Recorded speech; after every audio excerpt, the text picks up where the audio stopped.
Thank you, Valerie. Hi, everyone. TESOL International Association's Affiliate Network Professional Council, AMPC, is pleased to present this webinar titled Forging a Framework to Support Volunteerism.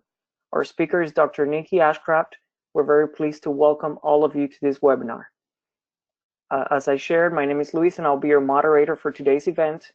Today's presentation will last 60 minutes and include a question and answer period at the end. To enter a question, simply type your question into the box on the upper right-hand side of your screen and then click on the send button. And now it is my pleasure to introduce today's speaker. Dr. Nikki Ashcraft was the 2017 recipient of the TESOL International Association's D. Scott and Wright TESOL Intersection Service Award.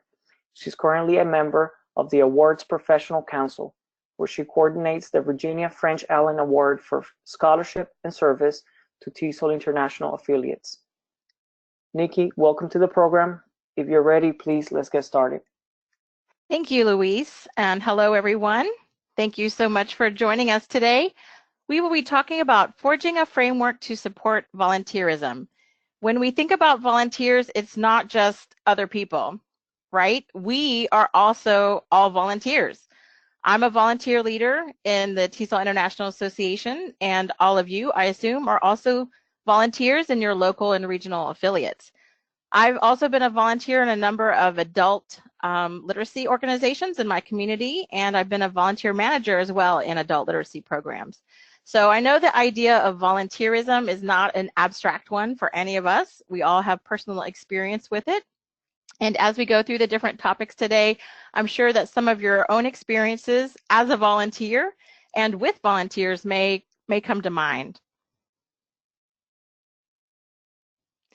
So I know we have people participating in this live webinar from different affiliates around the world. So I'm curious if you would share in the chat box, which TESOL affiliate do you represent?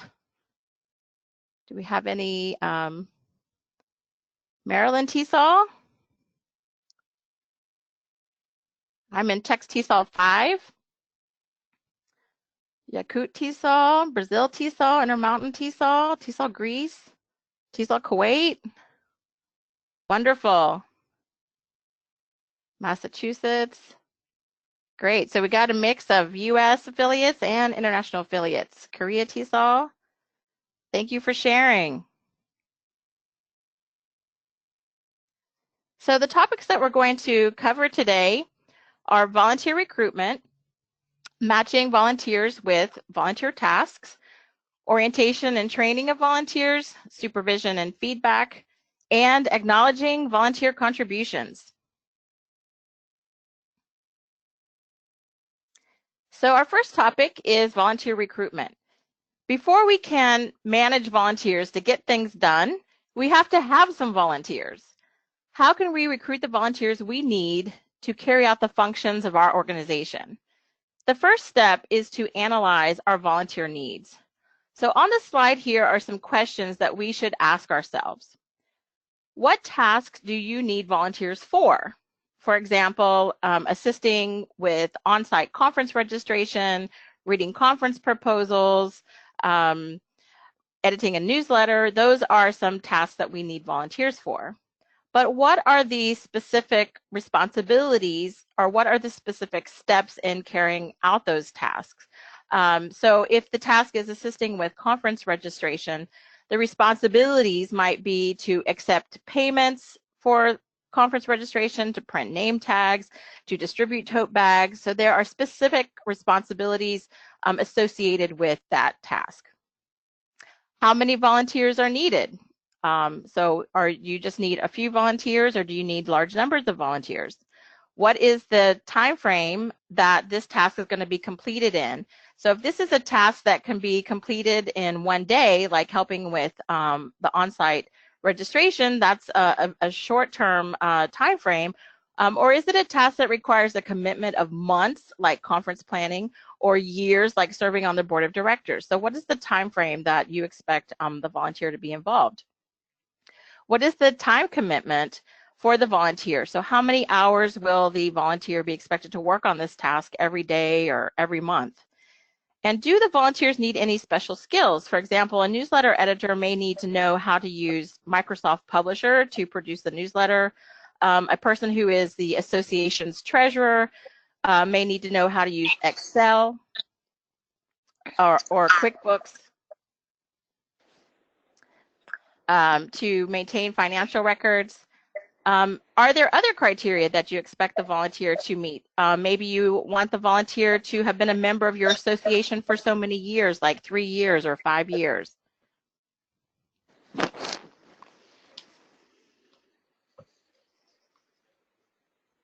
Okay, I am hearing some noise, so let's make sure everybody is muted.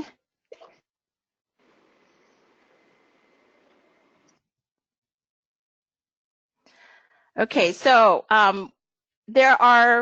if we can answer the questions on the following slide, that will give us the information that we need to create a volunteer job description, and we'll talk more about the volunteer job description a little bit later. So once we have an idea of how many volunteers we need and what we need them to do, we can start recruiting those volunteers. And one way that we can recruit volunteers is to make announcements on our Facebook page, on social media and via Twitter, make announcements at meetings, put announcements in our newsletters. These are all common ways that we use to recruit volunteers. However, an issue with this method of just making like broad mass announcements is that there are people who always volunteer. There are those people who always raise their hand. They're quick to volunteer, but they may not be the ideal person for the task. They may not really have the qualifications or skills that we need for that task. It also leaves out other people who might volunteer if they were approached individually and given some encouragement to volunteer. Sometimes, that person sitting in the audience when we make an announcement, we need volunteers for XYZ, that sometimes we think about it and we're like, oh, I don't know, I don't think I can do that. I don't know how to do that. I don't know how to edit a newsletter, or I've never been on a board of directors. I don't think I could do that. However, if someone approached us and personally asked us, would you do this? We would try, we would attempt it, because we do want to give back to our organization. Another strategy is to target your recruiting efforts among new members. So I would suggest having a part of your membership application where you ask the members how they would like to be involved. And here is an example of the kind of question and format that you could include on your membership application. So just how would you like to contribute? And you can list some of the common tasks in your organization that you need volunteers for. So like review conference proposals, judge scholarship applications, conference planning, editing the newsletter, maintaining the website, promoting the association through social media, serving on a committee and asking them, well, which committee? Of course, they need to know which committees are available. And then other. And I recommend having that other blank, that other box, because this allows members to share skills or interests that they have that you may not have thought of. And instead of trying to squeeze the volunteer into one of the boxes that we have already preconceived, we let the volunteer tell us in what way they think that they can contribute. So I think this is a good start to get people in the mindset that being a member of our association also means volunteering and contributing to the work of our association. When we receive information that a particular person wants to volunteer and you have their contact information, it's a good idea to follow up with them quickly. Why? If you delay some months in contacting that volunteer, they are going to think, oh, well, they don't need my help. I volunteered, but they haven't contacted me. They must not need my help. They're also going to think that you don't appreciate their offer to volunteer. And they're going to lose motivation to volunteer with your organization. They're going to move on and they're going to volunteer their time elsewhere. Also, we are all really busy people, and this person had indicated that they had time to volunteer with you now. But if you wait 6 months, in 6 months, they may be involved with other activities. They have new job responsibilities, they're moving, they have a new grandbaby, their life has changed, their life conditions are different, and they may not be able to volunteer with you 6 months down the road. So it's important to take advantage of the person's willingness to volunteer now. As I mentioned before, we sometimes attempt to recruit volunteers by making announcements at meetings, in our newsletter, or on social media. And this can be a good way to recruit volunteers for a one-time event when you need a lot of people to help and the task doesn't require any special skills like helping with registration at the conference. However, if you just need one person to commit to an ongoing role, and that role does require some special skills, let's say like conference planning or editing a newsletter or serving as treasurer of your organization, it would be more effective then to think of who you know with those skills and to approach those people specifically, approach them personally and invite them to apply or to participate in your organization in that role. Also, when someone is new to volunteering with your organization, it's better to get them started with smaller tasks that require a lesser time commitment. So instead of approaching this new person and saying, hey, do you want to help, plan our conference? They may never have even been to your conference. So you might want to start with something smaller related to the conference, like reviewing conference proposals. And this eases them into a volunteer role.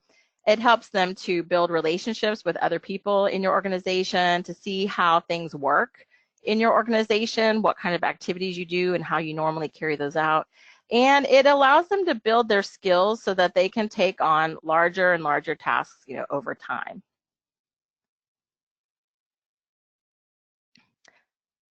Finally, if you ask someone to volunteer and they say no, they may really mean, I can't volunteer right now, but I could potentially volunteer at some point in the future. Or when they say no, they may mean, I don't really want to do that. I don't really want to do that task, but I would do something else if you had some other opportunity. So here's an imaginary conversation.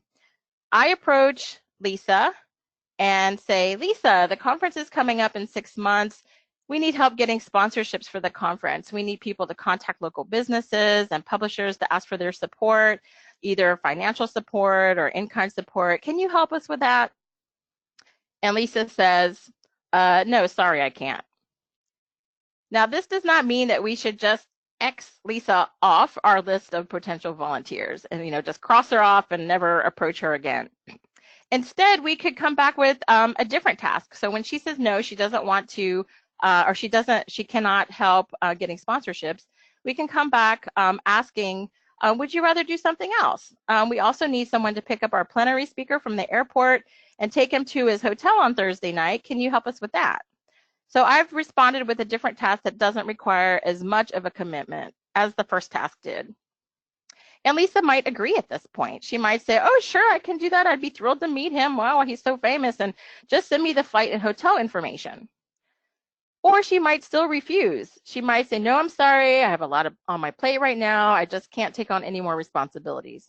So then you respond, sure, I understand. I'll check with you later when we have other volunteer opportunities. And then later in a few months, you can approach her again, and ask her to do a different task. So when someone says no, they can't volunteer in a particular capacity, don't give up on them as a volunteer. There could be different reasons why someone doesn't agree to volunteer right now, but they could agree to volunteer in the future. It's also important to consider when you ask someone to volunteer whether volunteering is going to put a financial burden on the person. If we ask volunteers to foot the bill for expenses like background checks or to buy training materials or t-shirts, that could inhibit some people from volunteering because they just don't have the extra money. So think about how your organization might cover these kinds of expenses through donations or different fundraising activities so that the money is not a barrier for people to volunteer. And we might also entice people to volunteer by offering some incentives like getting a free mug or a free t-shirt, providing lunches during our meetings or discounts on publications or conference registration. If we are going to go this route, like say we're going to give people a free t-shirt or a free mug because they volunteered, if that's the case, then it's important for us to give them something special that everyone else does not have. You don't want to give them the same t-shirt that anyone else can buy. You want to give them a special t-shirt that shows that they are a volunteer and that acknowledges their volunteer role and that you appreciate what they are contributing. Another way to locate volunteers is to partner with other organizations in your community and to recruit volunteers from those associations. So as language teacher associations, it is logical that we would have relationships with local teacher training institutions. So if there are students studying to teach English as a second or foreign language, those students could be brought in to volunteer at a conference or some other event. This would be a good way for them to see what happens at these events and to socialize them into our professional activities. Back in 1993, back in the day, the TESOL International Convention was held in Atlanta, and I was a master's student then in TESOL at Georgia State University, and the TESOL students were recruited to help in the Employment Clearinghouse. So I did that. I volunteered in the Employment Clearinghouse, and that was my first time at the TESOL International Convention. In fact, it was my first time at any kind of professional convention. And as a student, it was really helpful for me to see how the Employment Clearinghouse worked, because the next year I too was going to be on the job market. So being a volunteer at the convention got me at the convention, for one. It got me to attend the convention, and it got me committed to being there every day. Another organization you might partner with is your local high school. English language learners are another potential source of volunteers. This could be a service learning project for them, for their class, and an opportunity for them to practice their English language skills. So finally, I want to point out that it is helpful to maintain records of who volunteered in different activities and how long, when was this activity, what did they do, and how long did they volunteer. This will enable you to keep track of all the work that your volunteers do so that you can acknowledge them and thank them for their contributions. But also, when you need volunteers in the future, you have a ready list of just who to call. Our next topic is matching volunteers with tasks. And volunteers have different motivations for volunteering. It may be that they are strong supporters of the mission of your organization. In the case of English Language Teacher Association, our mission involves enhancing language teaching and language learning, offering professional development opportunities for language teachers. So someone who is very passionate about that cause may want to volunteer with your association. They are probably already a member, so they would definitely support your mission. For most of us, we are members of the various associations that we volunteer with, and we benefit as members from the work that we do as volunteers. So myself, I've been a member of TESOL International Association for 27 years, and I have gained so much from membership throughout the different stages of my career. So for me, volunteering is a way to give back to the organization that has been such a part of my own professional identity and professional growth. Some people are very sociable and they like to volunteer because it allows them to network and to meet other people and make social connections. And then other people are interested in volunteering as a way to develop their skills. So leadership skills or maybe other sorts of skills. For example, maybe I want to volunteer to be the newsletter editor because I want to learn how to put a newsletter together. What's the process? How do I use the software? And once I develop those skills, I can use them in other ways. But so our volunteers have different motivations for volunteering with our organization, and knowing why they are volunteering can help us match them with tasks that will foster that motivation. So here are some examples. So if a person has a motivation that they want to make social connections, they want to network, they want to meet people, and you ask them to review conference proposals online, that's a bad fit for their motivation. They might agree to do it, but it's not really going to keep them, it's not going to excite them, it's not going to keep them coming back to volunteer again and again with your association. But if you assign that same person the task of working the conference registration booth where they get to meet everybody who's coming to the conference, that would be a very good fit for that person who has social connection as their motivation for volunteering. So having a chat with your volunteers and understanding like what their interests are and why they want to volunteer can help you to match them with a task that's going to keep them motivated and volunteering. As I mentioned before, analyzing the tasks that you need volunteers for will help you to create a job description that you can then use to recruit volunteers. And here is an example from the TESOL International Association on the right-hand side. It's a call for volunteers to serve on the Awards Professional Council. And we can see when you look at this example that it includes the responsibilities that of the members of the Awards Professional Council. It indicates the time frame that it's going to be a one-year commitment and it can be renewed.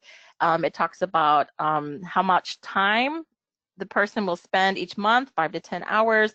It lists the different skills that are needed. So the job description then is going to help us to match volunteers to the task, and it's also going to help volunteers match themselves to the task. When we write our volunteer job descriptions and when we match volunteers with tasks, it's important to consider whether the task is one and done, like the task is just 1 day for 2 hours and that's the extent of the volunteer commitment, or is it an ongoing role that will last for months or years? This will affect who you are able to recruit for the position. Some volunteers just prefer short-term commitments. They have busy schedules and they want to help, but they can't commit to a long-term role. Whereas other people have the time and the passion to serve for a longer period of time. We also should think about whether the task has to be completed face-to-face or whether it could potentially be completed online. Online volunteer opportunities will allow you to access volunteers who may not live in your same city or region. They could live anywhere, so it really will expand the reach of your volunteer recruiting efforts. These days, so many tasks can be completed online, such as reviewing conference proposals, judging award or scholarship applications, editing a newsletter, excuse me, editing a newsletter or holding meetings via Skype or Zoom. So don't just think about the volunteers who are in front of you. Think about volunteers who are at a distance and who could contribute to your organization through some online tasks. Okay, I'm just going to take a break for a second and drink some water.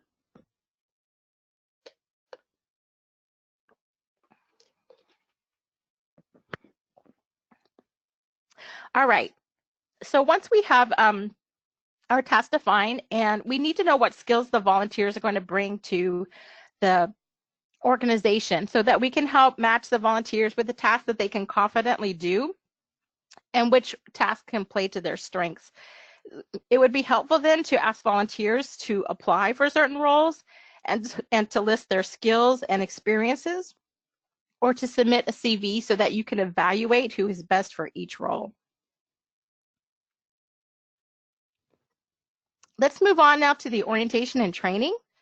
Volunteers may be very skilled, but they may not be as familiar with our organization, our policies, or how we prefer to do things. And this is where the orientation and training comes in. The other side of the volunteer job description, which is really a recruiting and matching tool, is the volunteer contract. The volunteer contract is a document that outlines the job responsibilities, the time frame and the time commitment, and asks the volunteers to sign that they understand their role and what it entails and that they commit to fulfilling this role. You may also develop a volunteer handbook, which explains your organization's mission and vision, describes your activities, and outlines the different volunteer roles. The handbook could also include information on your policies and procedures, for example, how to report harassment or how to request a refund for expenses. Another way to provide orientation and training is to build in opportunities for mentorship. For example, I'm involved with the TESOL International Association's Teacher Educator Intersection, and we have a chair-elect, chair-elect-elect, chair-elect, chair, and then past chair.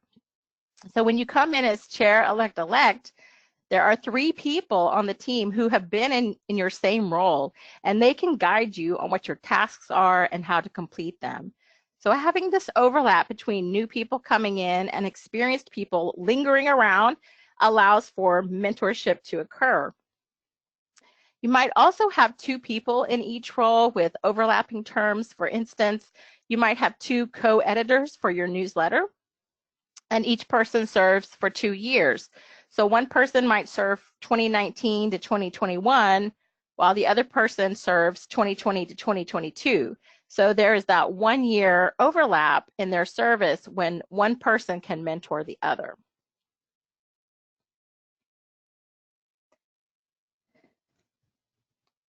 Depending on the tasks that your volunteers have to complete, there may be some need for a formal orientation and training event, either face-to-face or online. For example, volunteers may need training to review conference proposals to attain higher levels of inter-rater reliability.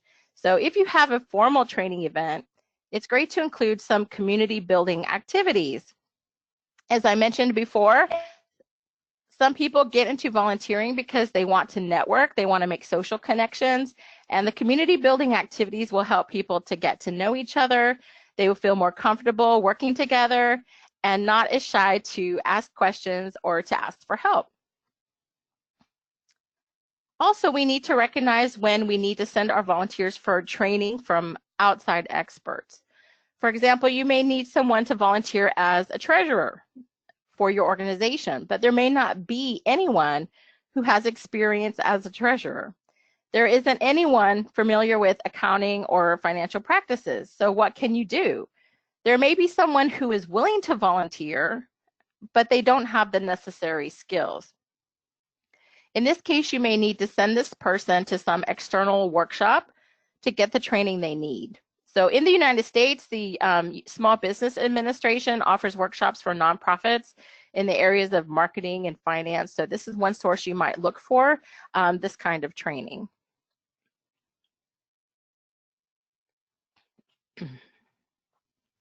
So now I'd like to talk about supervision and feedback. It can be helpful to designate one person in your organization as the volunteer coordinator. If you have a small organization, you might have one volunteer coordinator for the whole organization. However, if you have a larger organization, you may need different volunteer coordinators for different tasks, such as conference registration might need one coordinator, proposal review, another coordinator, mentor program, etc. The volunteer coordinator knows who is supposed to be doing what, when, how and why. The volunteer coordinator will keep track of the volunteer records, knowing who is volunteering and for how many hours, and they are the point of contact for the volunteers. So when the volunteers show up, they know who to check in with and who to go to with their questions.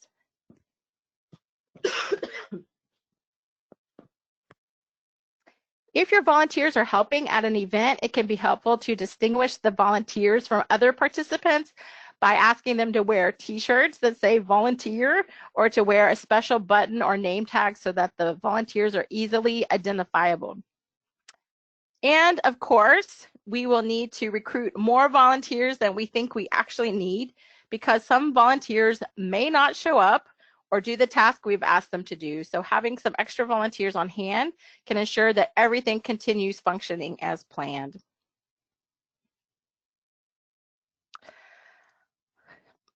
So volunteering is a job.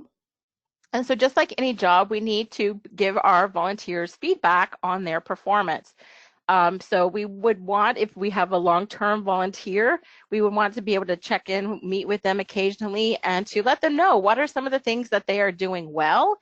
For example, the report you wrote was very helpful, or you did a great job, presenting at our volunteer training, to give them some feedback on the things that they do well, but also to discuss some of the areas where they may feel they need more support. And it goes 2 ways. The volunteer is also needs an opportunity to provide feedback to the volunteer coordinator, to the association, about their experience as a volunteer. What has worked well for them? Where was areas of confusion? Where did they need more support? So the feedback process goes two ways, between the coordinator to volunteers and also from the volunteers to the coordinator. And I also want to point out that yes, you can fire a volunteer. There are sometimes some situations where, you know, the volunteer is actually causing problems, and we will need to tell that volunteer that it's not working out and that we will not need their services. So, you know, some examples might be sexual harassment, if the volunteer is mishandling funds, maybe the volunteer is gossiping and spreading rumors and just, you know, creating havoc among all the other volunteers. So yes, it is possible to fire a volunteer. We usually don't think about that. We usually think about how we can get volunteers, but sometimes we do have to let volunteers go.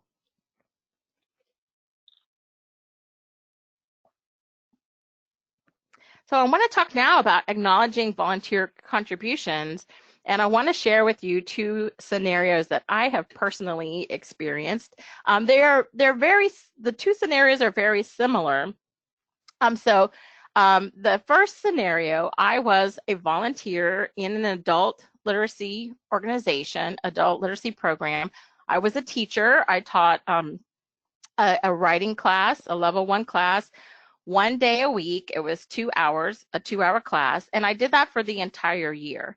So my time commitment then was about 4 hours a week, 4 to 5 hours a week, you know, including the time spent in class, the time spent lesson planning, the time driving to the site and coming home afterwards. So I was giving 4 to 5 hours a week to this organization. So at the end of the year, they had a party where they were celebrating, you know, it's the end of the year, and they wanted to recognize all the student accomplishments. So they spent a lot of time at this party giving certificates to all the students for their attendance, giving certificates to students in all the different levels for their proficiency gains, that they were passing from one level to the next. They were taking pictures of all the students. So, you know, it was like a 2-hour party. They probably spent, you know, an hour and a half giving all these certificates to students, which is great. We want to recognize our student achievements. But then at the end of that, they said, and we couldn't do it without our volunteers. Volunteers, would you stand up? Clap, clap, clap. And that was the extent of the volunteer recognition. Now, the second scenario is very similar. I was volunteering in an adult literacy organization. I was teaching a 2-hour class once a week for a year. And at the end of that year, the organization had a party, and they acknowledged all the student achievements, attendance, proficiency gains, spent a lot of time giving certificates to students.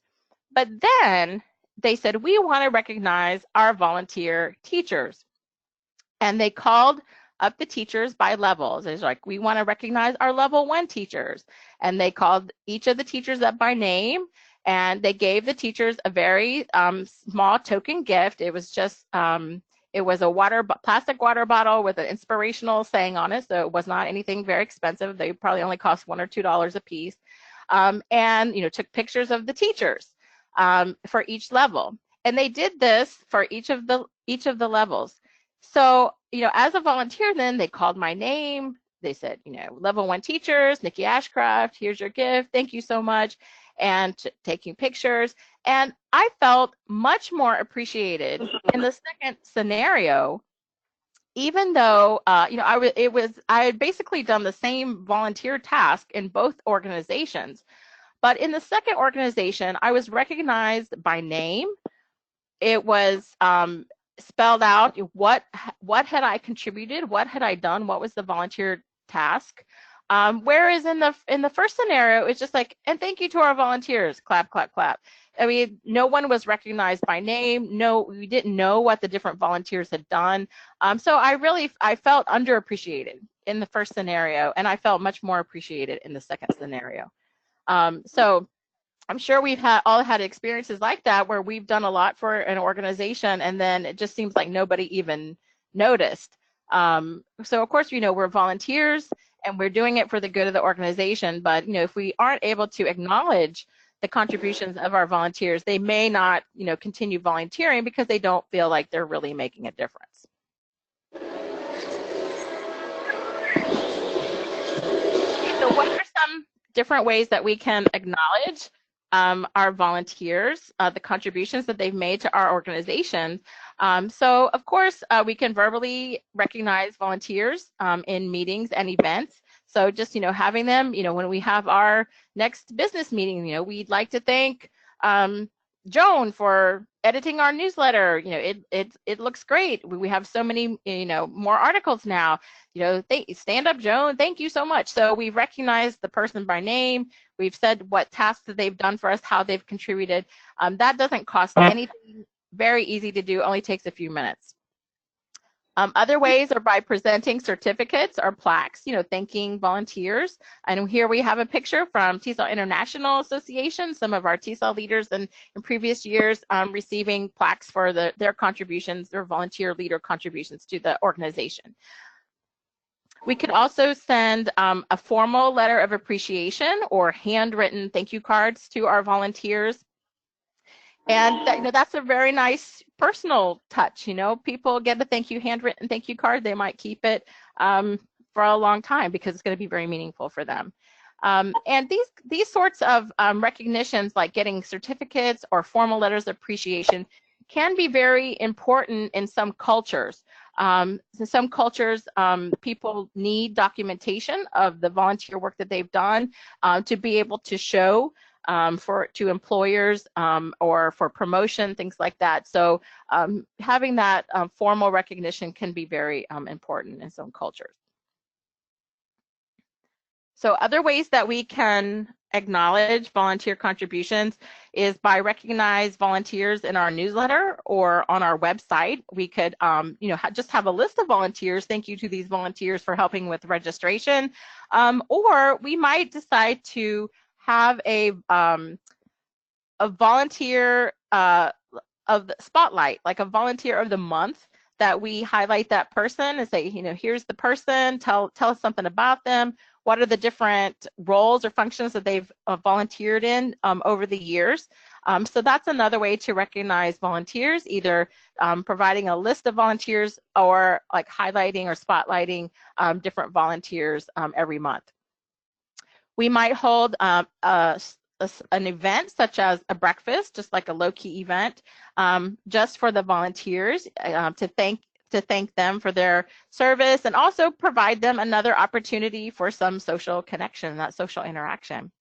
We might give them small gifts such as a flower. That's not expensive, giving them flowers. In the United States, it's very common to ask businesses to donate gift cards for restaurants or other services, so we could give them gift cards. Or, as I mentioned before, some organizational swag that has the name of the organization on it, mugs, tote bags, t-shirts. But again, it's good if those are special products that everyone else doesn't have. You might establish a volunteer award so that you can recognize a special volunteer every year. And then that person would be recognized at a ceremony and be highlighted like in your newsletters and given a plaque, etc. So that's one way to recognize the long-term volunteers who've really contributed a lot to your organization.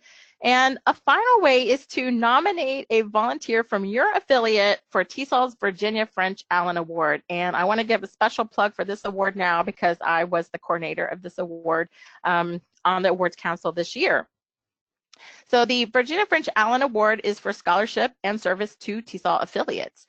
So any member of a TESOL affiliate can be nominated for this award. You do not have to be a member of TESOL International. So any person in your affiliate who has really made a contribution is eligible to be nominated. The award is a 3-year membership in TESOL International, or if they are already a member of TESOL International, it's an extension of their membership in TESOL International. And it also includes the subscription to TESOL Quarterly. So it is actually a very valuable award. The application period for this award opens on July 1st. Every year, and the applications are accepted until October 1st. So you have 3 months to get your application together. It basically is just the letter of nomination and the person's CV. And This year we had 9 applicants from different affiliates in the US and internationally, but sadly, there have been some years when there were 0 applicants. And so it's like, how could you pass up this opportunity to nominate someone from your affiliate who has really contributed so much for this award? So they have a pretty good chance of getting it. So I encourage you to look for the calls for nominations for this award. As I said, it's every year, and it's in between July and October when applications are accepted. So to kind of wrap up our discussion, I want to share a volunteer scenario. So you are having a business meeting and you need people to help with registration at the next professional development event. Maybe you're having some workshops and you ask people, okay, who can volunteer at registration? And several people raise their hands and you say, okay, be here on Thursday at 6 p.m. What can go wrong in this scenario? A lot of things can go wrong in this scenario. All right, for one, the task is not clearly defined. We say, okay, we need people to help with registration. We know, what do you exactly expect them to do? There are only so many seats at the registration booth. So if you have all these people show up, 2 of them can be at the registration booth. What is everyone else going to be doing? What are some of the other things that need to be done?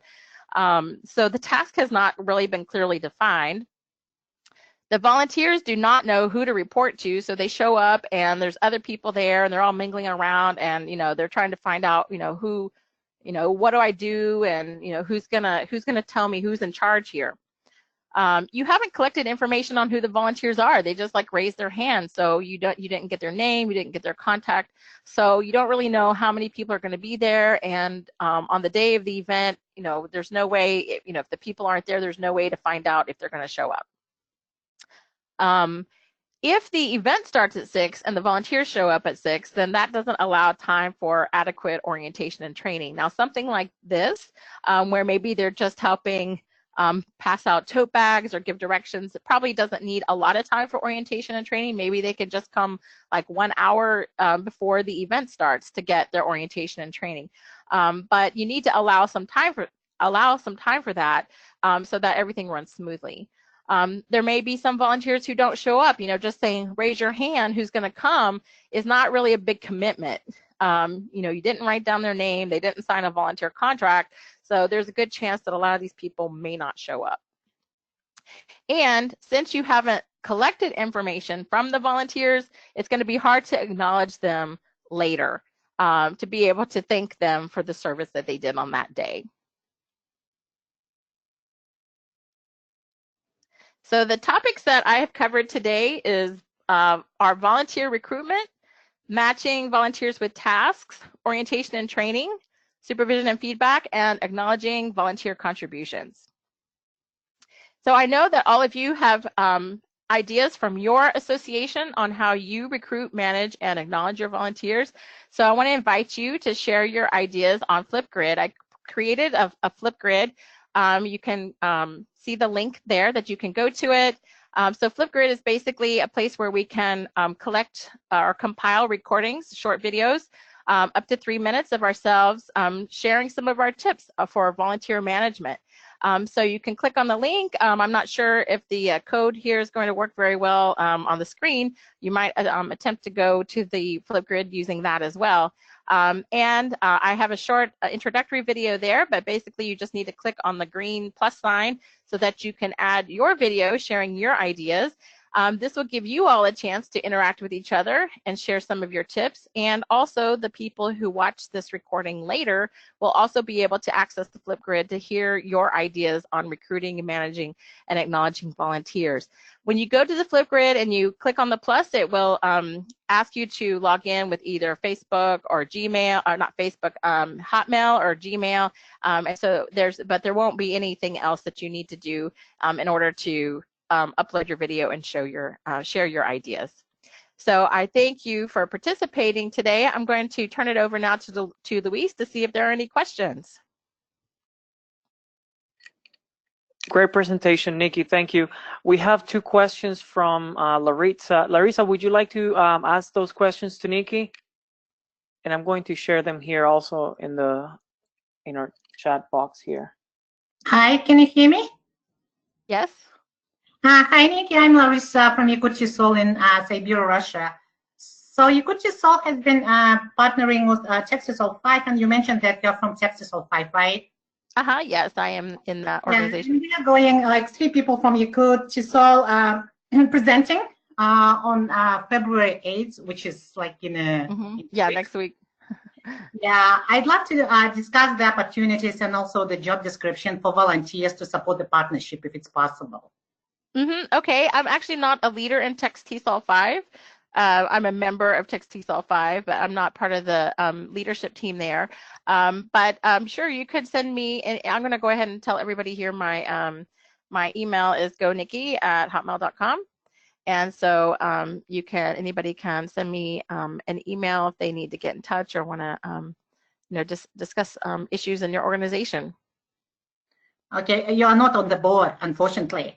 No, I'm not. I'm not on the board for TextTSOL. And the second question is about Virginia French Island Award. Is it only for one volunteer to nominate, or 2 people can be nominated who contributed greatly for the same project? Not project, but for the association. One nominee per affiliate per year. So yeah, if you have 2 volunteers, I'd say to alternate and nominate one year and maybe the other person the other year. But no, each affiliate can only nominate 1 person per year. Okay, and just following up question, just to clarify. So we just thinking about nominating 1 person from Yakutsk and another from Texas 5 who contribute to the development of the partnership.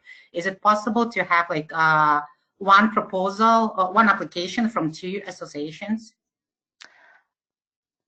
I don't see a problem with that, but since you just said that there were 2 volunteers, I would suggest that you TESOL nominate your volunteer and let TextTSOL nominate the other volunteer, so that way both of them can be nominated at the same time.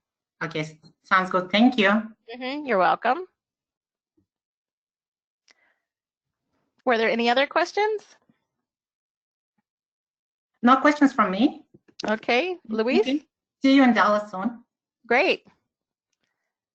We only had those 2 questions in the box, but everyone is welcome to ask questions. They can type them, or they can go ahead and share their questions here with us if they can unmute their mics. Well, maybe everyone has already gone over to the Flipgrid to share their ideas for managing volunteers. I'm going to check it out and see what you all have posted.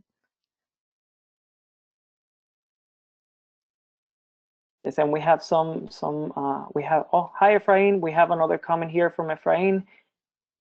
He enjoyed exceptional webinar presenter. Thank you. Excellent. Okay, so everyone. I look forward to seeing everyone in a few months in Denver. Yes, likewise. And with that, everyone, if we don't have any other questions, we conclude today's online program. Today's presentation was titled Forging a Framework to Support Volunteerism. A special thank you to our presenter, Nikki. Have a wonderful day, and you may now disconnect, everyone.